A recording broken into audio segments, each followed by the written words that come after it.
আজকের রেসিপি ডিম আলুর পোস্ত। এই পদ্ধতিতে একদিন হলেও বানিয়ে দেখতে পারেন। নমস্কার, আমি রুমি। আপনাদের সবাইকে আবারও একটা দারুণ স্বাদের রেসিপিতে স্বাগত।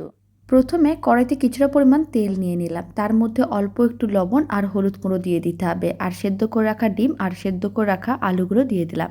তারপর উল্টে পাল্টে লাল লাল করে ভেজে নিতে হবে। তুলে রেখে দিলাম। কড়াইতে আবারও অল্প একটু তেল দিয়ে দিলাম, আদা রসুন বাটা দিয়ে দিলাম, আর দিয়ে দিলাম কুচনো পেঁয়াজ, আর অল্প একটু লবণ দিয়ে দিলাম। এতে পেঁয়াজগুলো অনেক তাড়াতাড়ি নরম হয়ে যাবে।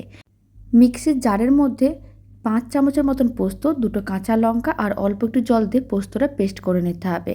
আর এদিকে পেঁয়াজগুলো মশলাগুলো ভাজা ভাজা হয়ে গেছে। হলুদ গুঁড়ো লঙ্কার গুঁড়ো দিয়ে দিলাম, আর পোস্ত বাটাটাও দিয়ে দিলাম। তারপর খুব ভালো করে মিশিয়ে নাড়াচাড়া করে নিতে হবে। আর ভেজে রাখা ডিম ও আলুটা দিয়ে দিতে হবে। অল্প একটু চিনি দিয়ে দিলাম, আর দিয়ে দিলাম কাঁচা লঙ্কা, স্বাদ অনুযায়ী লবণ। তারপরে বেশ কিছুটা পরিমাণ জল দিয়ে দিলাম। আর এইভাবে কিছুক্ষণ রান্না করে নিলেই রান্নাটা রেডি।